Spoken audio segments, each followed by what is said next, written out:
This is Unsiloed, brought to you by Alumni FM, connecting people through stories. Welcome to Unsiloed. This is Greg LeBlanc, and I'm here with Edward Tenner, who just wrapped up a stint at the Institute for Advanced Study at Princeton University and is currently a scholar at the Smithsonian. He's had other positions. He used to work at Princeton University Press as an editor.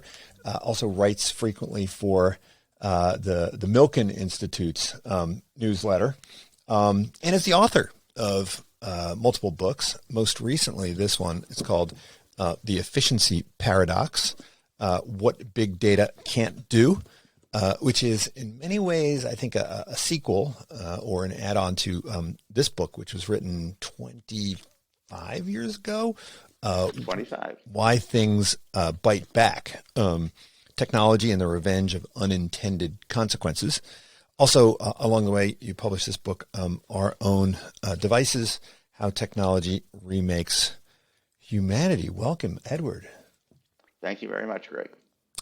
Well, this book, Why Things Bite Back, this is a book that I found profoundly interesting when I read it, probably 20 some odd years ago, because we all think that technology makes the world a better place, and we think that progress kind of, moves forward in a fairly linear fashion, or maybe now people talk about it happening in an exponential manner. And yet, there's lots of signs that, well-being does not increase along with the sophistication of technology, but also that technology oftentimes creates problems, or side effects, and sometimes those problems can rise to a level that exceeds the incremental benefit that the technology was designed to address. And so you refer to these as revenge effects, and so I want to dig into exactly what a revenge effect is. How should we think about a revenge effect different from, say, a side effect? How should we think about a revenge effect as distinct from simply, a trade-off, or, you got to take the bitter with the sweet, right? What is it what is it that makes a side effect or just a cost a revenge effect? Well, what I saw in the 1980s was that a lot of the new technology that was being introduced, far from addressing a problem, actually increased it. For example, the introduction of network computing in Princeton University Press was supposed to reduce the use of paper, but I noticed that the paper bins, the recycling bins, were filling up faster and faster. And I wrote a piece about that called The Paradoxical Proliferation of Paper. That inspired me to look for a more general version of this, which is that very often the new, the innovations of technology were really more than canceling out the reason for their adoption. And when I started to look, I found that this was a common pattern in many, many things. For example, I found how many of the invasive species, the pests, were not just the result of increased air transportation, increased global trade. Many of them actually had been introduced by scientists, by experts who were solving problems they thought, but were actually introducing greater problems. I just saw something, for example, about a tree called the Bradford pear, which is very common in the American South. And this was the result of agricultural scientists who were looking for an ideal shade tree. And they imported an Asian tree, which seemed to be just the right thing, except that it was interbreeding with native trees and producing a tree that was really damaging to other tree species, to native tree species, to wildlife. And these were the experts, but I found that quite a few other agricultural innovations were really developed by experts. For example, carp are now they're a delicacy in Asia, but they're a very serious invasive species in many Midwestern waters, and they were introduced by the secretary of the Smithsonian. So very often you find in the history of these things the misjudgment of experts who did not really realize the complexity of the world. And this is not to criticize experts or to say that I am anti-experts or anti-expertise, but it's to call for modesty and caution and not promoting innovations in such a way that they become irreversible. That's one of the central points of the book. Well, I think another point of the book is really that, again, it's not about anything being wrong with expertise as much as it is that expertise by its very nature is going to be narrow, right? And experts in one discipline probably should think about consulting with experts in another discipline, or maybe should think a little more carefully about kind of side effects. I mean, I think you're really arguing for a science of complexity, right? A science of interrelated effects, right? And this would potentially require more conversation or discussion across or among these different experts, right? Isn't that really kind of what you're arguing in part? Yes, very often the problems could have been prevented if people had consulted with people in adjacent disciplines, people who would be, for example, more familiar with the way in which imported organisms can interbreed with others, with the way in which organisms are dispersed. One of the consequences of the growth of science in the last century or two has been the proliferation of specialties in which people don't always know the right people in their adjacent specialties who could help them. This was an advantage that I had as a science editor because I really had to survey the field. I had to know specialists in many, many fields, and sometimes I saw that people might be overlooking something in another field that really pertained to my work, and that was one of my reasons for going independent and becoming a full-time writer. Well, in business, we talk a lot about how, sub-goals can often be in conflict with larger goals, right? So if you have an organization and you kind of tell the marketing department, maximize sales, okay, that might actually reduce overall profitability. Or if you, tell the manufacturing division, hey, just cut your costs and reward them for that, that could also reduce profitability because of the spillover effects across the different divisions. And the folks at the highest level of the organization, they're the ones that are supposed to specialize in understanding interactions, really. I mean, that's kind of what strategy is about. It's about, having a system view of the different individual components. And so, the folks at the ground level, they're not really expected to know about the spillovers, right? They're like, hey, just, you're an expert. We at the kind of cross-functional level we'll kind of make sure that you're given guidance with respect to spillovers. So isn't it oftentimes kind of an organizational design issue, right? In terms of like who's in charge of making the decisions? Do we delegate it too far down to someone who's concerned only with what we might think of as an intermediate metric or an intermediate goal or a partial goal as opposed to a broader, more inclusive goal? I've found that very often the problem is really at the top, that the metrics are set by the people at the top, and it's the people at the top who don't always have the long-term view, partly because they feel they're answerable for quarterly results. And one of the arguments of my newest book, The Efficiency Paradox, is that too much efficiency in the short run makes us less efficient in the long run. And there is case after case of that. We could go into that a little later, but the point of it is that very often it is the top managers who don't really take a holistic view of their enterprise and who don't understand that sometimes you really need to have more failures in order to have long-term successes. Right. So that's about kind of the failure to appreciate the temporal spillovers as opposed to maybe the spatial spillovers, in which case, That's right. that's going to happen through all kind of levels of an organization. So, disasters play a big role in your book, in the original book, because disasters are highly vivid, right? And they usually kind of motivate action. And so we often make interventions to address these disasters and maybe reduce the probability of these disasters. And you argue that oftentimes by trying to minimize these disasters, we actually make things worse. And you use a couple different domains. You talk about floods. You talk about fires. We could talk about pandemics, right? There's all sorts of domains where this is a problem.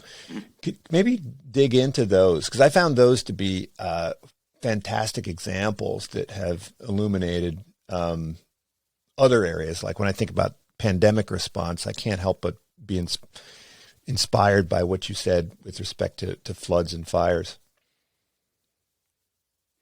Well, that's such a huge question, and the most striking example that I encountered. In fact, I wrote a separate article about that for the late John Kennedy's magazine George, was the result of the Titanic tragedy, which was supposedly the lesson that there really had to be lifeboats for every passenger.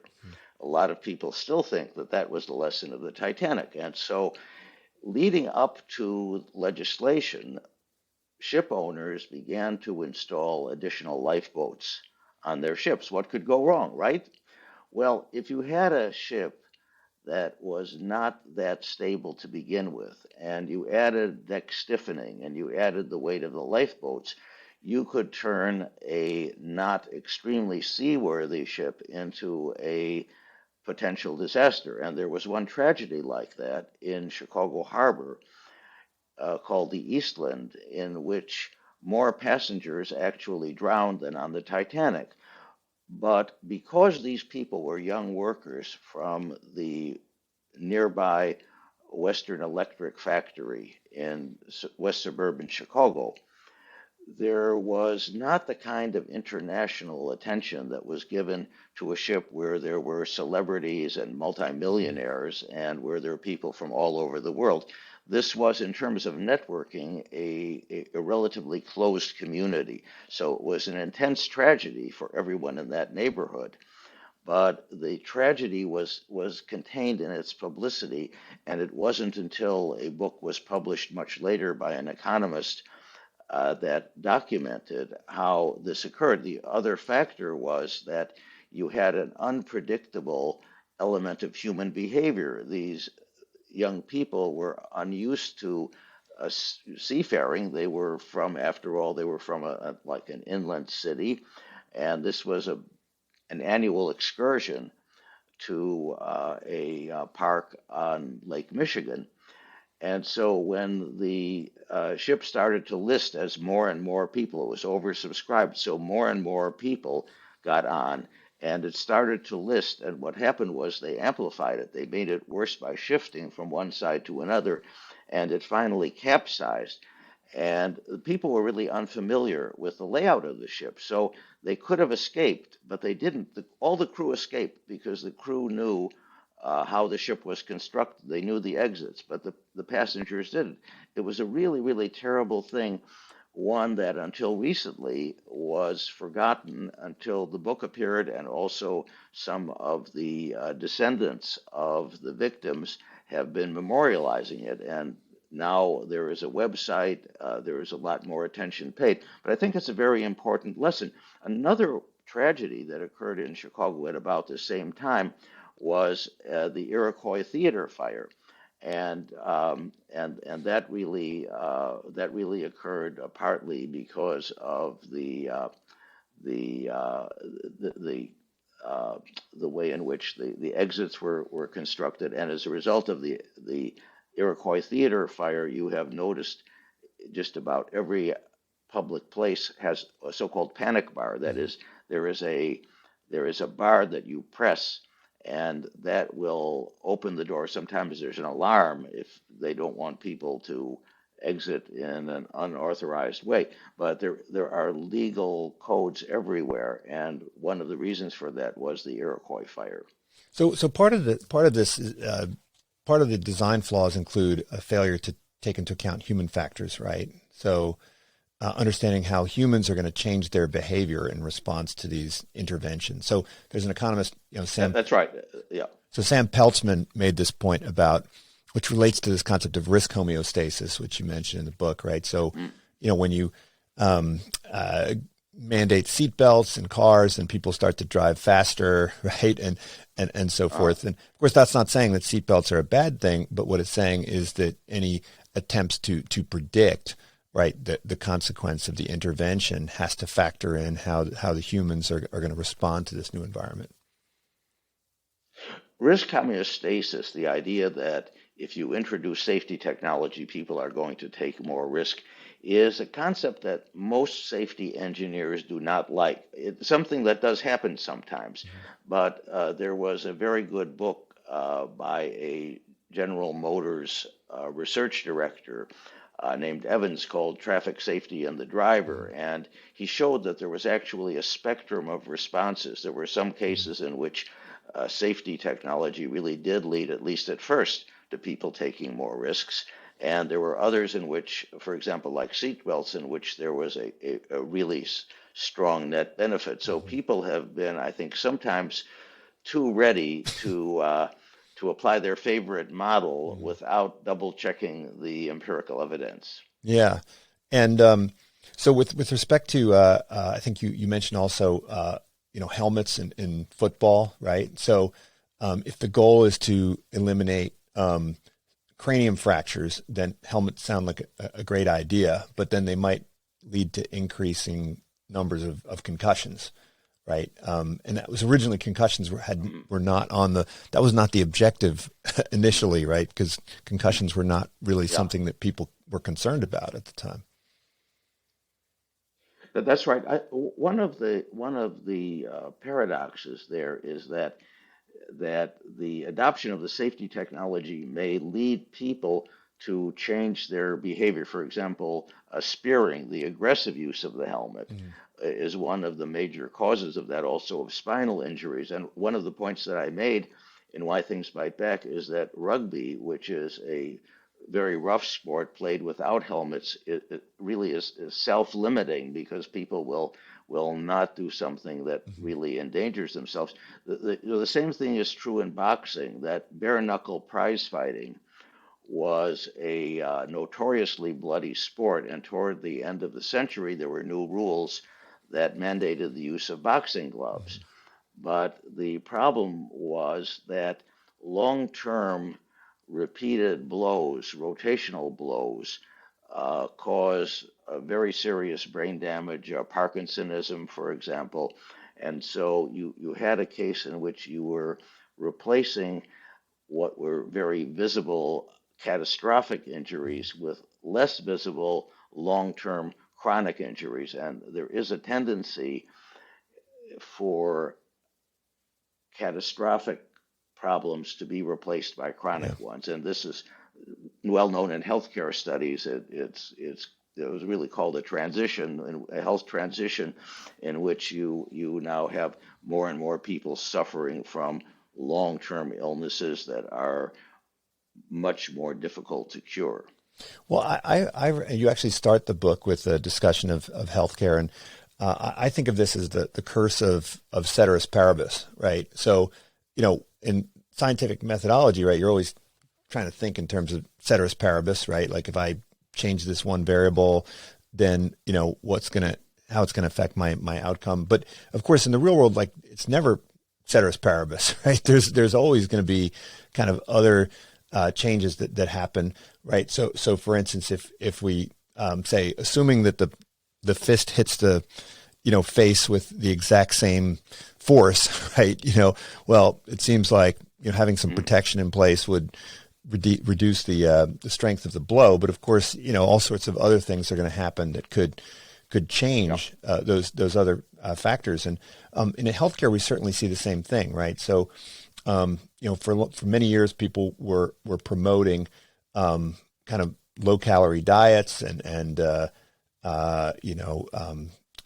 getting rid of sugar and replacing it with artificial sweeteners and everything. And I think all of this was motivated by a faith in the ceteris paribus doctrine, right? It didn't occur that people's eating habits would change as a result, or that their metabolic systems would change as a result. And yet, these things were advocated by dietary professionals. Shouldn't dietary professionals know a bit about kind of behavior and know a bit about metabolism and kind of, the insight, all the insight and information was available and out there somewhere, right? Well, sometimes, unfortunately, it takes a longer time to discover the downsides of the substitutes. For example, the risks of artificial sweeteners, or the fact that that margarine actually may be less healthy than butter. So there are many cases in which what seems to be healthier is revealed by later research as being not so good. I just saw one posted to social media by a colleague about brown rice. So a lot of people will pay a little extra for brown rice sushi at their local supermarket, but it turns out that brown rice has a lot of chemicals that are actually hazardous, and that polished rice is healthier for you. This was something posted by a PhD scientist. So it sometimes people assume that because something is natural, it is healthier, but it's also well known that in nature plants evolve all kinds of poisons to deal with the creatures that are trying to eat them. So if we're not careful, we can sometimes find that these natural substances have poisons that can also affect us. Well, I agree that it takes time for the conclusive scientific evidence to emerge, because you need to actually have data and you need to test hypotheses and so forth. But the hypotheses themselves, right? They shouldn't take so long to emerge, right? So when one is advocating a particular position, one should be able to kind of at least think through conceptually what all the potential downsides might be, and then put question marks next to them and say, hey, these are the areas where we are likely to see kind of negative consequences, and this is where we should direct our research. But oftentimes, I think in the rush to introduce a solution, we kind of downplay the negative consequences, right? Or at least we're attracted to null hypotheses that are biased towards the movement forward of the solution that we proposed. That's right. Well, people have a natural investment in what they've been developing, whether it's people in academia or in industry.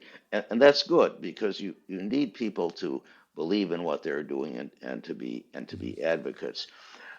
The problem is that it's very easy to get into confirmation bias. So you're looking at the results that support what you're doing. You're trying to downplay the other results. So this is true of all honest research. So sometimes looking back, you might find other papers that recognize a potential problem, and yet if you suspend everything new because there is some paper that recognizes a potential problem, then you would not have a lot of positive innovation. So what I suggested in Why Things Bite Back is that we should always go ahead with innovation, but monitor it very closely to see whether these are appearing, and if they are appearing, to take action, and to take action quickly. And that, of course, is more easily said than done, but to me, that's the only way to optimize the effects of research. Now, I want to dig into the taxonomy that you used just a bit further. So if we really want to isolate what we call a revenge effect from maybe some other adverse consequences of of an action or a solution. Um, does it make sense to think of the revenge effect actually is when the stated goal is not advanced, or is it if there are any kind of negative consequence? So you used the example of skin cancer prevention, right? And so dermatologists could advocate, either that you use sunscreen or that you kind of, stay out of the sun, right? So if the use of sunscreen actually increased your rate of skin cancer, right, that would be kind of a revenge effect. But suppose that That's right. just That's right. staying out of the sun reduces skin cancer, but then it increases, like, say, other causes of death due to vitamin D deficiency. Would we also call that a revenge effect, or would that just be sort of, oh, well, that's just a different domain? Or does it depend on whether the goal I would of this call that, yeah. does it depend on whether the goal of the dermatologist is to reduce skin cancer, or is the goal of the dermatologist to actually, keep you healthy? That's a very interesting way to put it, because in the framework of dermatology, that would not be a revenge effect if it caused a disease that some other specialist had to Right. treat. So on the other hand, in the domain of the Hippocratic Oath, you could say that it was a revenge effect. But you could also have a revenge effect that would be true, let's say, within dermatology. In other words, if the substances in the sun blockers were harmful to the skin, then that would be Yeah. like a pure dermatological effect. Or, for example, if the result of the sun blockers was that people would spend a lot more time in the sun, and the sun blockers were only partially effective, and people actually got more sun exposure, more ultraviolet exposure as a result of that, that would be maybe the purest form of a dermatological revenge effect. hmm Well, I want to get back to the floods and the fires, because actually, since the publication of your book, I think that the conventional wisdom among experts has actually moved in your direction, dramatically, right? So, we used to do almost everything possible to suppress forest fires at the very first indicator, and of course, we still there's still plenty of cases where we do that, but I think that the forestry folks have realized that small fires actually prevent big fires, right? And that we've made a huge Yeah. mistake by engaging in fire suppression over the last century, because it's just created an ever increasing need for ever more aggressive fire suppression, and it's ultimately going to reach a point where we're not going to be able to suppress fires at all. And I think another example of this would be kind of antibiotics, right? Where I think there's fairly widespread consensus that, hey, just give everybody antibiotics for everything, back in the 50s, even though, of course, the people who created antibiotics warned against it. There was, among the medical profession, there wasn't a whole lot of concern, but I think we're getting to a point where antibiotics might not work at all. And so the administration of antibiotics is actually going to make people more, has in aggregate, making people more vulnerable to pathogens. Mm-hmm. Those are two really great examples, and they have something in common, which is that there was an element of human behavior that was not necessarily completely foreseeable that made them worse. Now, in the case, for example, of fires, what you were mentioning had been recognized by experts. It had not yet fully reach the public, but people had been talking about it. In fact, when I was at Princeton University Press, I sponsored the standard history of forest fire in the United States by a friend who was appropriately named Stephen Pyne, Pyne, who is the great expert on the history of forests and forest fires, and actually worked as a forest firefighter before he got his PhD.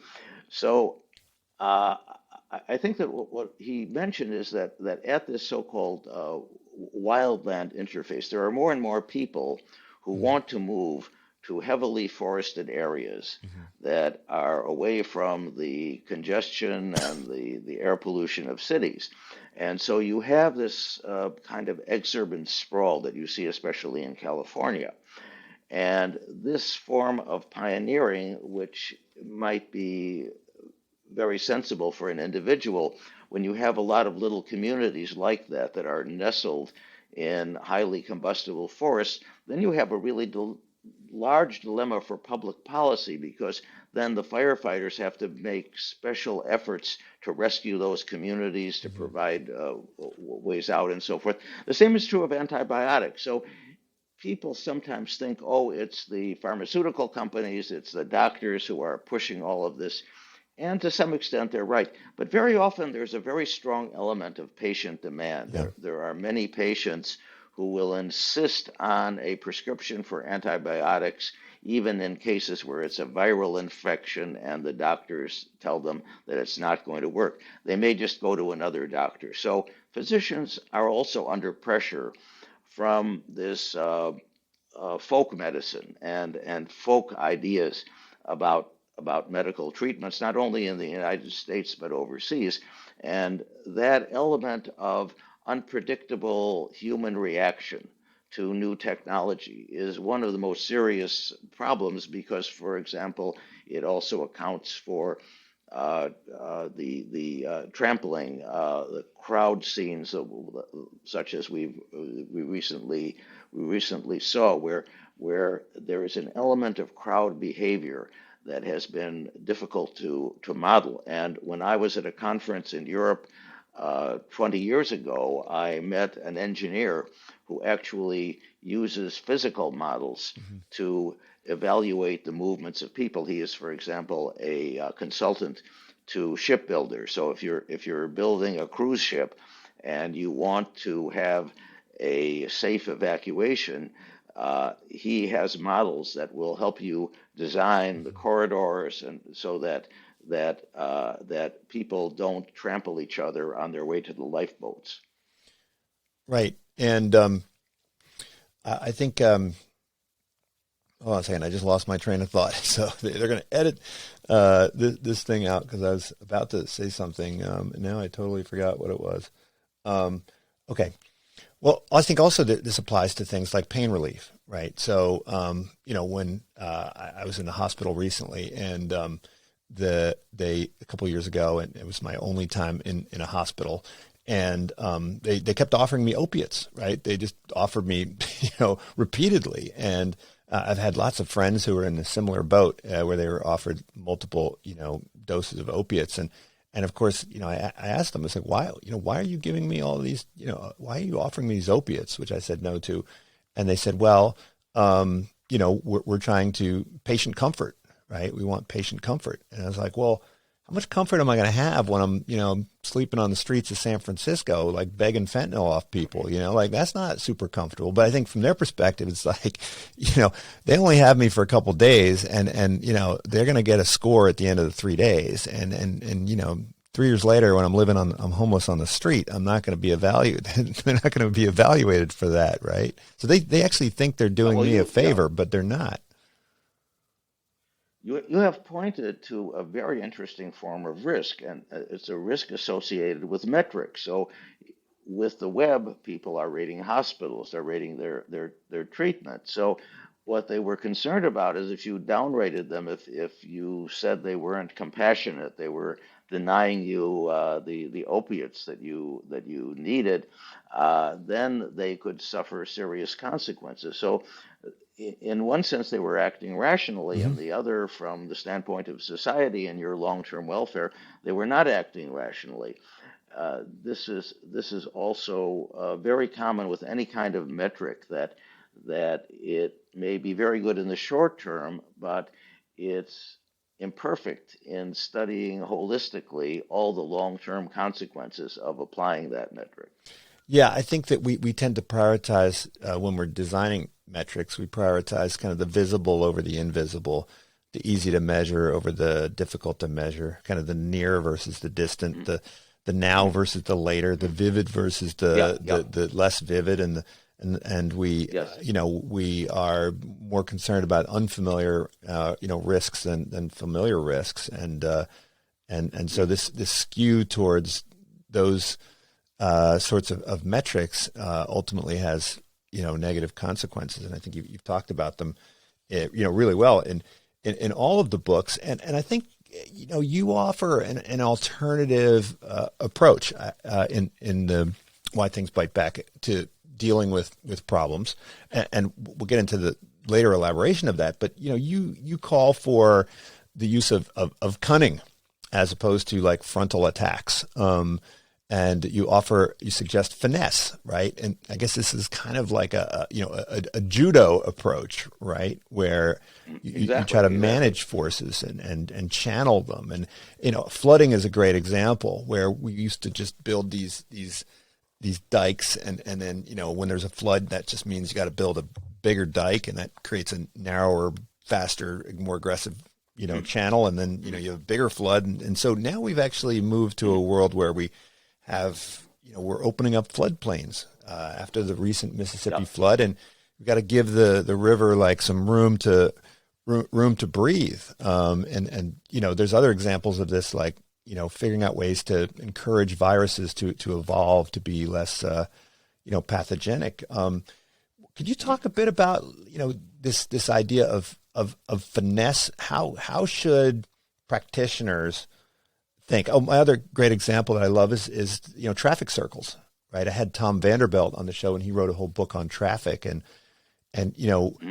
paradoxically, if you slow down traffic, people can get from point A to point B more quickly, right?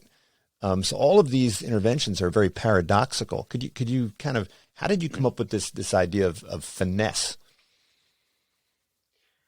It was really something that jumped out at me from looking at successful strategies. I actually saw one traditional example the other day when walking on a canal towpath near my home. New Jersey once had a really great system of canals for coal and other commodities, and one of them passed near Princeton. And what they had along the canal was a spillway. It was like a natural way for the canal to shed excess water into a natural stream, so that it would also be a way that there were mules that were pulling the canal boats, and then the spillway also let the mules have a drink. And I thought that at the time, this was like the early 19th century, and in some ways they were more sophisticated about such things than we have been recently. Mm-hmm. Well, in the new book, you kind of take on the concept of efficiency, and this goes right to my heart because I'm in the business school, I'm an economist, and efficiency is our god. And so, we're doing everything we can to promote efficiency, and of course, with the rise of big data, the promise of efficiency is getting ever more with closer to our grasp, at least we believe, and you argue that the single-minded pursuit of efficiency is ultimately not only creating all sorts of side effects, but ultimately can reduce efficiency if we understand efficiency correctly. In other words, the efficiency that we're pursuing is really a kind of it's an intermediate partial version of what we should be thinking of as efficiency. Could you give us the rough rough description of the thesis? Yeah, well, what I was saying is that if you focus too much on short-term metrics and short-term results, you're overlooking the need for experimentation and failures and losses that will lead to greater long-term benefits. It's really as simple as that. And I like to give examples from the industry that I was in, book publishing, because so many of the best-selling, greatest books would have been declined if people had used marketing research and other metrics, if they'd studied results. For instance, when I was a student, it was senior at college, I met a famous publisher who lived in town, and he was telling me that in publishing, we know that some things just don't sell. And one of them was books about Indians. And then, like a few years later, there was a whole wave of extremely successful books on Native American culture. This happens again and again in publishing. There was, for example, Moby Dick was really considered a failure. It got bad reviews at first. If there was an AI that was supposed to evaluate the prospect for books, it probably would have been turned down. Harry Potter was turned down by 20 publishers. And the reason for that is that a lot of extremely successful things, a lot of best-selling works, are initially a little bit strange. They're different. And so people who are using experience, people who are consulting their databases, will really be unable to pick up on that. Sometimes you have to put something out there and see if it works or not. And in most cases, it won't work. But in the cases that it does work, it can be spectacularly successful.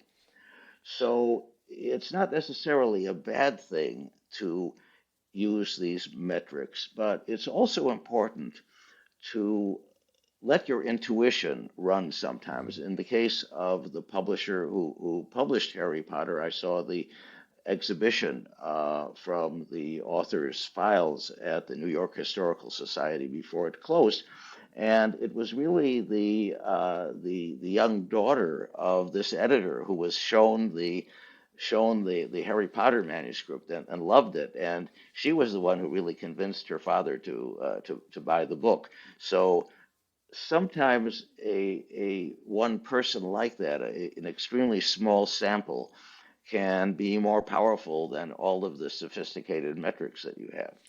Sure, but isn't this just sort of a restatement of the explore versus exploit trade-off, right? So, in a world where everything is relatively stable and, the training data is comparable to any kind of new data that you're getting. And, in that world, it makes sense to strive for optimal efficiency. But in the world of, innovation, you need to tolerate some of these messier ways of doing things. And maybe you even need a strategy for inspired inefficiency. You mentioned 3M, for instance, when they adopted Six Sigma, which is kind of the gospel of efficiency. It really kind of strangled a lot of the innovation. So is that just a misapplication? Say, hey, let's just reserve this for a specific domain and then protect the creative kids over here from all the managers? I don't think there's any one size fits all solution, but the point of it is that where there is a possibility that measurement may not be complete, there may be some great success that doesn't meet the criteria, then it's really wise to allow scope for intuition. One of the examples that I saw recently was about employment software, resume Yeah. screening software, sometimes now video interview screening software. And the problem is really with something that has been called by a sociologist that has been, pardon me, let me cut that. A sociologist has coined the phrase structural holes. And a structural hole is a situation in an organization that has a need that it doesn't yet know exists. And then somebody shows up and solves that problem. And everybody says it was genius, but people didn't really expect it that way. And one of my favorite examples concerns the invention of the steel-belted radial tire at Michelin. The key inventor or co-inventor of that was a man who worked in their graphic arts department. And management saw that he had a creative knack for solving problems. He developed a circular slide rule for certain kinds of measurements. So they transferred him to R&D, and there he worked with an engineer. and developed the geometry behind the modern steel-belted radial tire. This was an old-style patriarchal company. It Mhm. was not modern management at all. But they had an intuition that here was somebody who might have something new and interesting to bring into their R&D. Another one of my favorite examples, and one that's fairly common actually, is the power of immigrants to fill a need that people didn't know exist. Uh, Most people by now have heard of Bill Gates's uh, stock photo service Corbis, which was the Bettman archive before he bought it.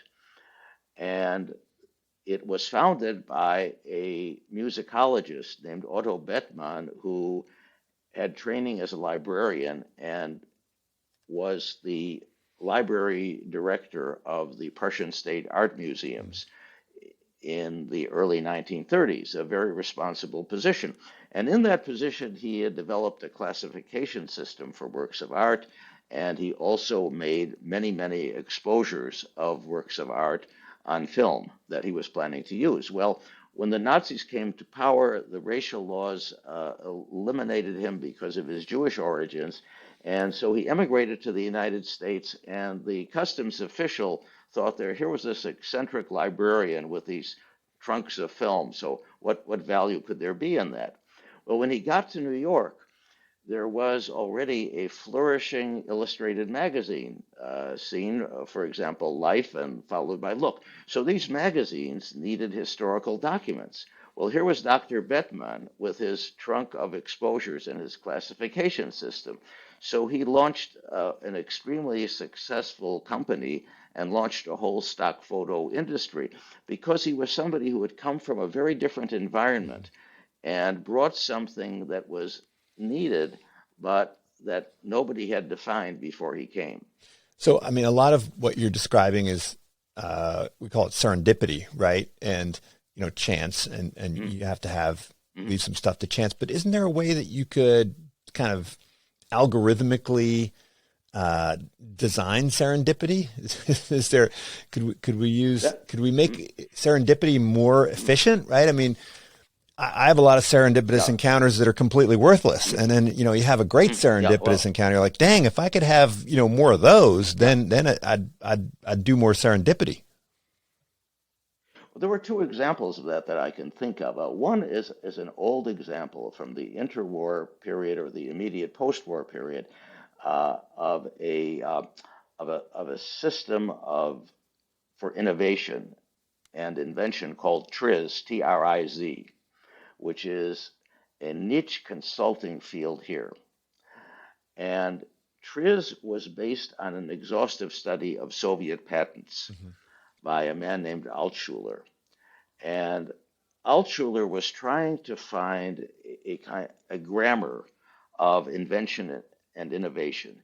In other words, he was trying to define all of the ways that you could transform something or do something differently and study the way in which inventors had unconsciously applied these principles to their patents, to their inventions. And he published a system called TRIZ. Well, I don't think it really caught on in the Soviet Union just because of the nature of Soviet planning, but there are TRIZ consultants in the United States and elsewhere, and I haven't seen any formal evaluation of that. But they do have what you are describing. They have a serendipity system that looks at all the possible things that you can do to do something differently and better. And then with this system, the consultant can hopefully help you Mm-hmm. to find the avenues that you should or your staff should pursue. So that's really great. There's a there's a service like a chat room that I belong to called Lunch Club. This is not a plug for them. I am not a shareholder or anything, but I joined because I was invited. It's really invitation only at this point. I joined because I was invited, and this seemed to me a really natural way to test the powers of artificial intelligence serendipity. The people I would be matched with were people who shared my interests and values. And I've been on this for over a year now, and I've had some really fascinating matches. And in just about every case, with just about everybody I've spoken to, I've learned something. They were in all kinds of different industries. There was one person whom I knew from scientific meetings because he had also been a science editor in the 1980s. So that was really the only match from my actual background. But most of them were people who were doing very different things, developing pharmaceuticals, coaching, just about everything you can imagine, especially in the high tech space. But each of them had a really interesting story, and I hope that I was able to contribute something on my side. So I would not at all rule out the use of artificial intelligence and machine learning to promote serendipity. I think it's definitely possible and should be done more often. Well, you spent some time at the Institute for Advanced Study, and I know that place is famous for historically for the teas and drinks and interactions that these folks had, even though they were from widely dispersed disciplines. And you've written about the office and how the physical landscape of the office is something which will always have some proponents and some opponents. Do you think that the move to online interactions is going to somehow negatively impact our ability to engage in serendipitous encounters, because you have to schedule a Zoom call with someone, right? That's a real issue. When the Bell Labs building was dedicated in Murray Hill, New Jersey, after the Second World War, it was built in a way that was supposed to encourage informal collaboration and discussion among research scientists.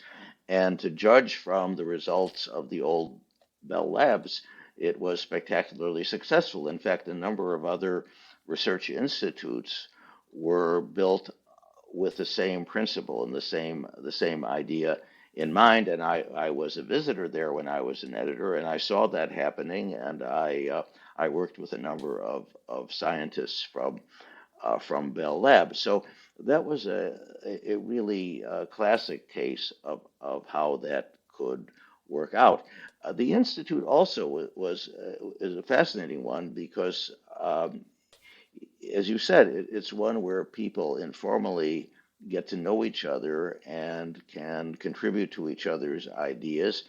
I certainly benefited from that. I got to know, for example, Freeman Dyson, and Freeman was really great. I mean, he pointed my way to some of the most interesting unintended consequences. And he told me, for example, about an episode at the time of the Legionnaire's disease outbreak, in which a, an epidemic of failures of IBM tape drives, the old-fashioned tape drives, was reported, and the executives at IBM just could not figure out why these should all be malfunctioning at the same time. So they assigned this to a group of researchers at their Almaden laboratory who investigated. They found that all of these tape drives had been placed next to air vents.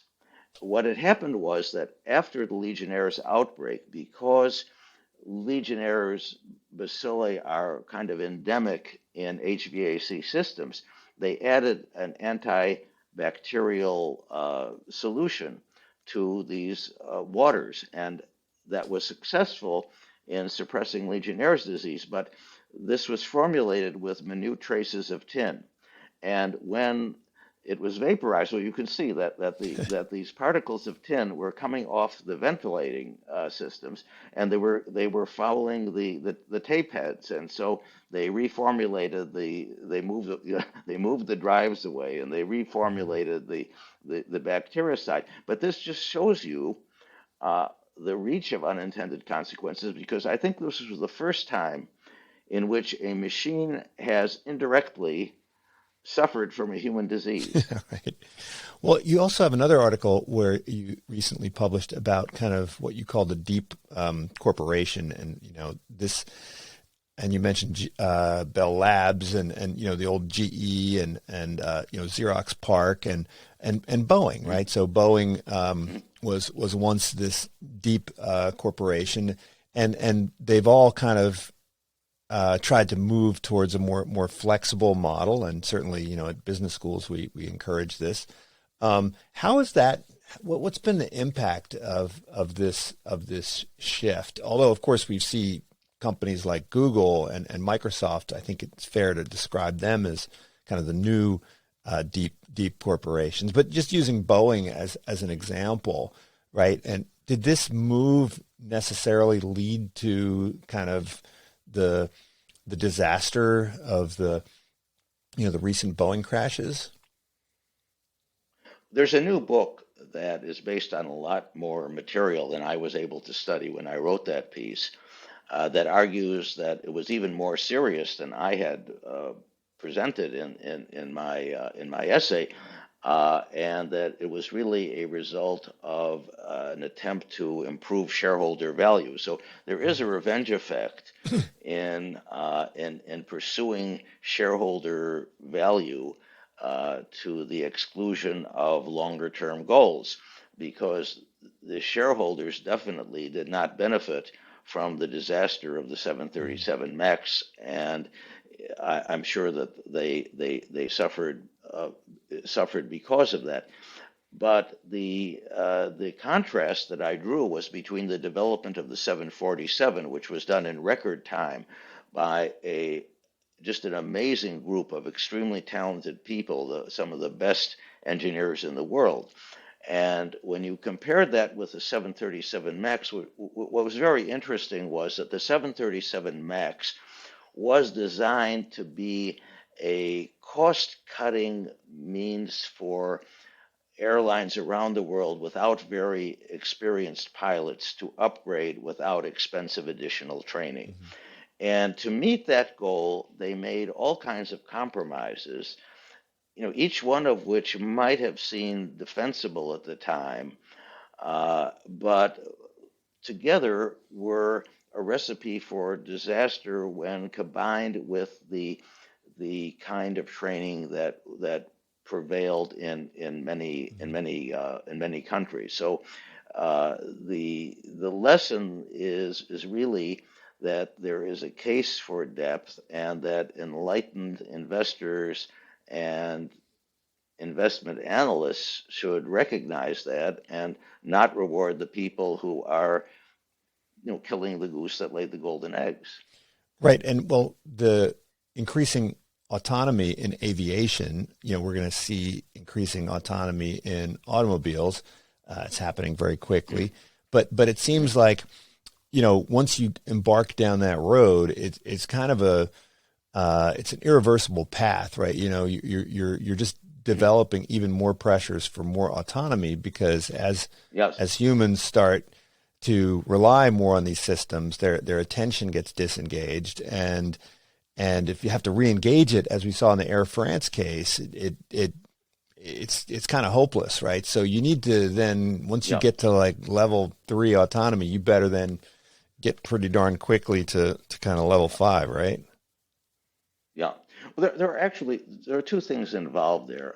One is a broader philosophical issue of how much room you leave to the human operator to intervene when the technology seems to be malfunctioning. Mm-hmm. This is a very difficult thing because of the time constraints involved. It could be a matter of seconds, and so what is usually the case is that the human pilot, even an expert one, is usually wrong, and the automatic system is usually right. But there have been tragic exceptions to that.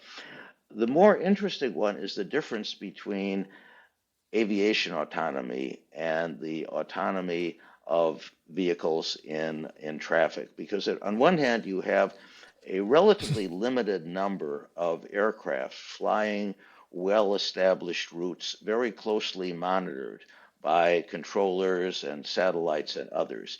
On the roads, you have millions and millions of automobiles in very different condition with drivers of very different temperaments. And the central problem on the ground is that it's impossible to program for every possible contingency, for every situation. I'll give you an example. I was about to turn left into my apartment complex, and they were putting down new pavement, and there was like a yellow tape there. Now, if I had a car that had today's automatic sensors, it probably would have taken that left turn and driven right over the fresh asphalt, just because this was the kind of anomaly that is very, very hard to program for. So it can be very good for, let's say, if you're inattentive and there's some pedestrian who comes across your path. Yes, it can save lives that way, but you are going to reach situations, for example, anomalous situations where people are proceeding by eye contact, where you need to have what the philosophers call the theory of mind. You need to be able to kind of anticipate what people are going to do, maybe even look at their facial expressions. So the problem with all these automated systems is that they can be accurate in 99.999, like 6 sigmas per number of cases. However, the number of automotive interactions, potential ones, is so large that even if it's a tiny number, it can lead to serious, really, really serious accidents.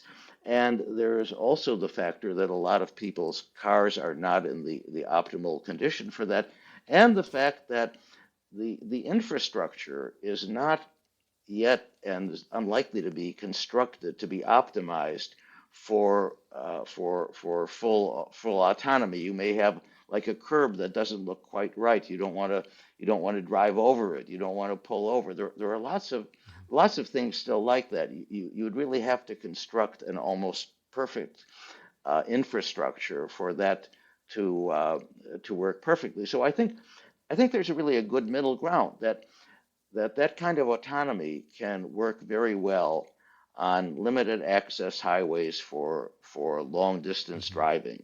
I would really welcome that. I would love to have a car with that, because that would eliminate a lot of the anxiety and stress. I think you could also have systems that would automatically keep proper distance between cars. I've wondered why they don't have that already. It's certainly technologically possible. It should be possible to enforce the legal requirement of enough space between cars. The police enforce only speed, but there are lots of other things that contribute to accidents. And you could build that into cars, but again, you have the human factor. A lot of people mistakenly believe that following close to another car will make them go faster. And I can tell you, I was a keynote speaker at a meeting of safety engineers, and we saw really great demos of that. And people who think that they are going to arrive somewhere faster by overtaking cars and weaving and so forth, when you look at the net gains over a journey, they might be gaining a matter of seconds or just a minute from all of that frantic passing. So partly it's a matter of having the right psychological orientation toward driving. And it really was an eye-opener for me to speak at that meeting, because I saw things now for the first time from the standpoint of professional safety engineers. By the way, another thing that I learned there is that In the U.S. Navy, for example, uh, there is an incredibly sophisticated culture of preventing accidents on shipboard, especially on aircraft carriers, by letting anyone interrupt something, no matter what their Mhm. rank, if they see something unsafe. It's really a model. So, what do Navy safety officials really concentrate on now? It's driving to and from the base. That is that is a more dangerous thing than actually what people are doing on shipboard. So there are all kinds of educational programs on safe driving. The same thing is true of a lot of hazardous occupations like tree trimmers. They have all kinds of training for that, but they have to constantly remind their staff of safe driving procedures.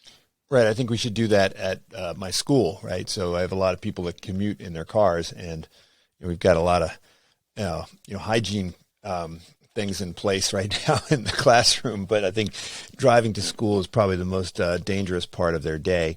Um, Now, in this book, look, we don't have time to get into some great chapters on healthcare, on education, right, on wayfinding.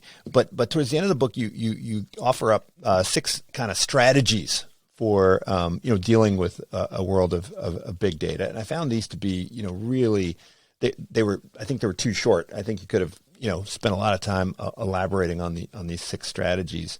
I was wondering if you could just kind of dig into some of your favorites. I mean, there's this idea of creative waste, right? Desirable difficulty, right? Cognitive bootstrapping, right? Analog versus digital. Could you talk a bit about those strategies if you were advising someone, how to deal with the world of big data? Well, we already talked a little bit about creative waste and how in publishing, for example, you really need to take risks on a lot of books based on your intuition, and most of the time you'll lose money. But the idea is to limit your losses, Hmm. to take them in a measured way, not to have a huge first printing, for example, but to be ready to go back to press. So And by so the way, publishers I think have that's a very consistent with kind of the venture capital approach that we talk about a lot in Silicon That's Valley, right. right? That's right. That's right. So the other is about analog and desirable difficulty. So the one of the things I discovered in reviewing the psychological literature on reading and understanding is that digital and analog, digital and paper texts have different advantages. That people who read the physical book get a better holistic view of the book's arguments, whereas people who read the electronic version may see more detail. And I can tell you this from my personal experience as a book reviewer. I really like to have both. I like to do my basic impressions of a book with the physical copy, and then I like to go back and maybe search, not just rely on the index, but to do a free text search to see whether I might have overlooked something. I didn't see something that should have been in the book, but maybe it was, and I just didn't notice it. So I can then use the electronic version to check to see if the author mentioned it. So the same thing I argue is true of GPS and the physical map. The physical map, as I discovered when I took a trip to another speaking engagement in the Carolinas, was that the physical map gave me a much better overview of the total journey and the possible stopover points. But Do as they even far make as physical maps anymore? I mean, I've been saving physical maps in my car for 20 years, and I don't, and everyone makes fun of me for them. They're like AAA maps from the 90s. I mean, oh do well, they even make them anymore? oh, they certainly do. Like you can go to any bookstore or online and get at road atlases like Hmm. the Rand McNally. My favorite is the Michelin Oh yeah, yeah. road atlas, and they will have like maps of every state, and so for $20 or so you can have a really current one. And before the pandemic, when I was traveling, I would use it just to get that overview. However, what I discovered was that if you're in a complex situation, for example, looking up restaurants on my way, I found that there was um, uh, one restaurant in the Washington suburbs that really sounded desirable, and a Chinese restaurant, and I thought, well, I really have to stop here. Also, stopping there would let me avoid the most serious traffic around the Beltway, which is always a good thing to avoid. Where was the So restaurant?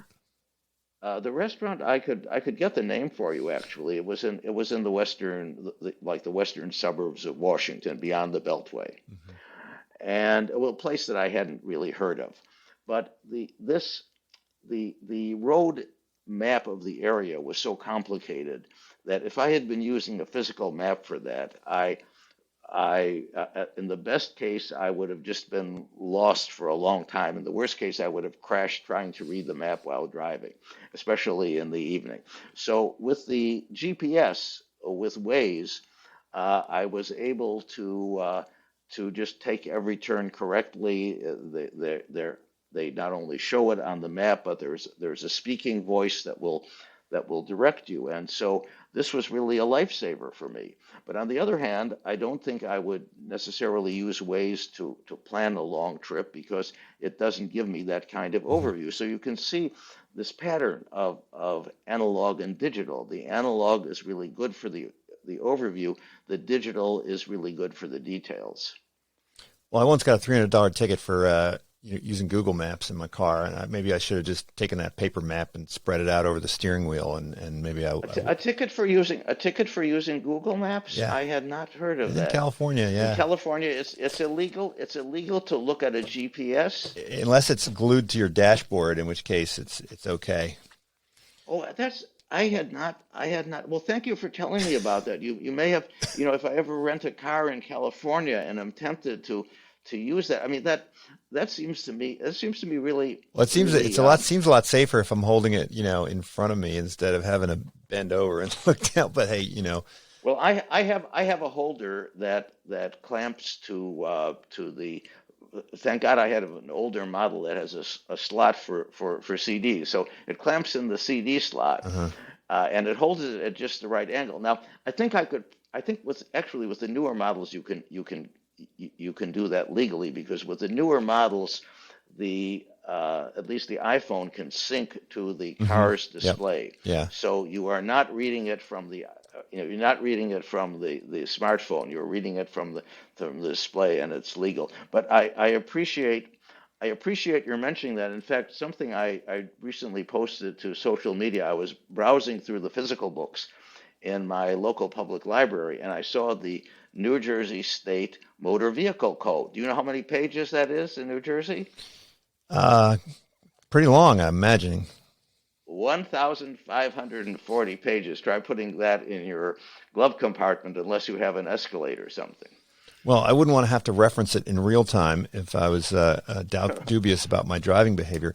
But I want to end with there's a piece of recommendation, a piece of advice that you give at the end of the efficiency paradox, which is that you're advocating for the creation of a new kind of generation of information athletes, and I really love this term, the kind of information athlete. And I think when we talk about athletes, right, and oftentimes when we talk about a football player and we say, well, that person's a good quarterback or that person's a good athlete. I think when we say that they're a good athlete, we mean that they're very versatile and they have the capacity to, you know, uh, potentially even play multiple positions and and have that level of fitness that they're not going to be caught off guard or get winded too easily by having to do some of the tough work.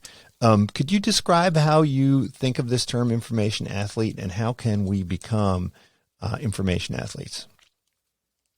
Well, by that I mean that someone who is proficient at combining analog and digital sources, because again, I argue that they're really complementary, also can learn over time the strategies for a successful search that does not rely too much on Google or other search engines, because those can be sometimes optimized for selling advertising Mm-hmm. rather than for giving you the best results. One of the things I mention in the book is a study by Microsoft that suggested that if there were more time for a search, that the search results could be higher quality. So what an information athlete has to do, or anybody who aspires to be an information athlete, is to practice and learn the techniques and tricks of forcing the search engines to give you higher quality results, to modify your search. And the search engines themselves have tips for that. But it's like athletics, it's like music. It's something that has to come from practice. And it's also a gap in the educational system, because librarians know how to do this. A really good reference librarian is a champion information athlete, and I've known librarians like that. A fantastic resource. They can sometimes find things that you have failed to find anywhere else just because they have such experience. So people need to get that knowledge, and unfortunately, the librarians don't have enough time to really teach that systematically, and the professors are so used to being able to do literature searches in their own fields because they're familiar with who's who, they're familiar with the sources, but they really can't see anything from the standpoint of a beginner. And one of the things I refer to in the book is the curse of knowledge. That is, the more somebody knows, the harder it is for them to explain something to a beginner, because it's difficult for them to go back and put themselves in the shoes of what they were doing when they were starting to learn the subject.